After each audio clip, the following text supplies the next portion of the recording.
Je me présente. Je m'appelle Simon. Je suis le père d'un petit garçon de 3 ans qui s'appelle Angel. Ma femme, Eve et moi cherchions à acheter une petite maison à la campagne, loin de la pollution, pour élever notre fils afin de lui garantir un début de vie un peu plus heureux que dans cette jungle urbaine. Nous avions un petit budget et nous nous attendions pas à un château, mais une petite maison modeste pour y fonder notre petit foyer chaleureux et plein d'amour. Je suis donc allé faire les démarches auprès d'une agence immobilière.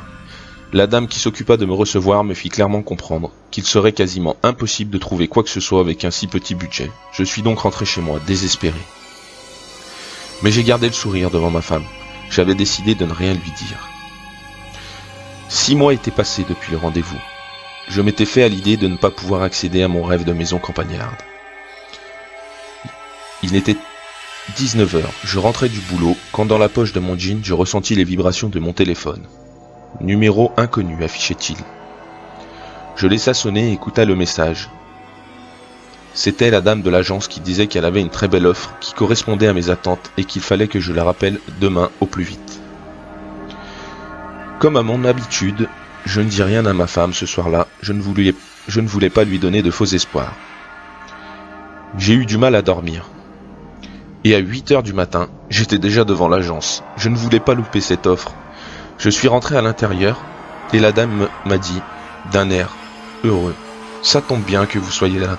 Je vais vous emmener directement visiter la maison, vu que je n'ai pas de rendez-vous de prévu. » Une fois dans la voiture, et après une vingtaine de kilomètres sur des routes forestières, je vis 5 à 6 maisons en pierre.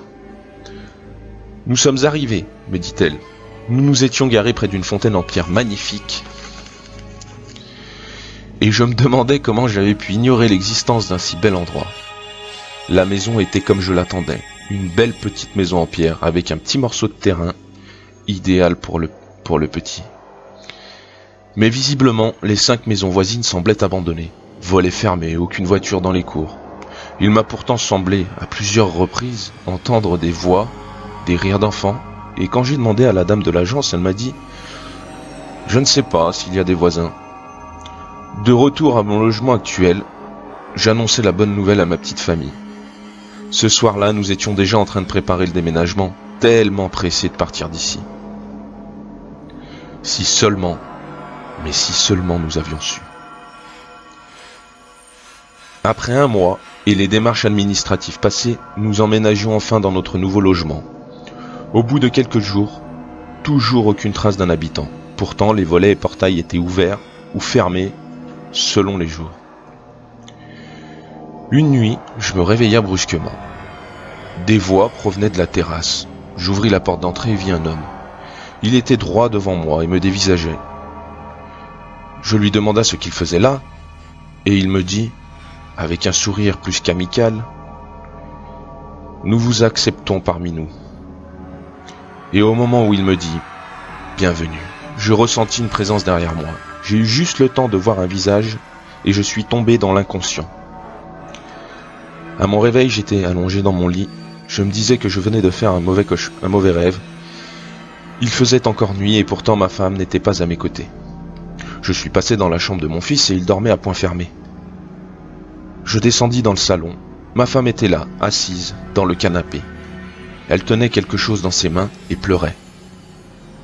Je lui ai demandé ce qu'il n'allait pas. Elle me répondit pas et ne tourna même pas la tête. Je m'approcha, elle tenait une photo de notre mariage. Quand j'ai voulu mettre ma main sur la sienne, elle passa au travers.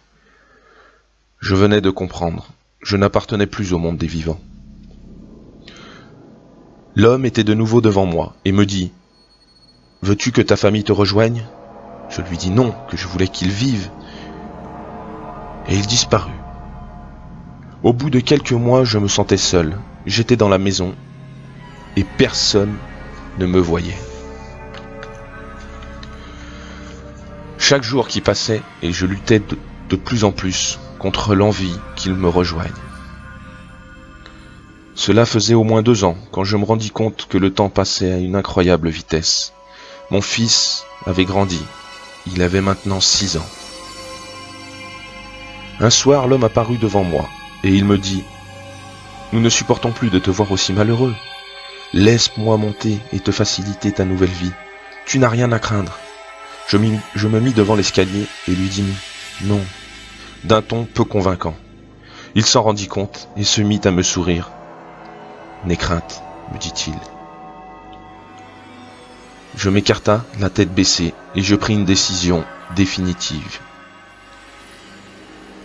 Il faut me comprendre, il me manque tellement.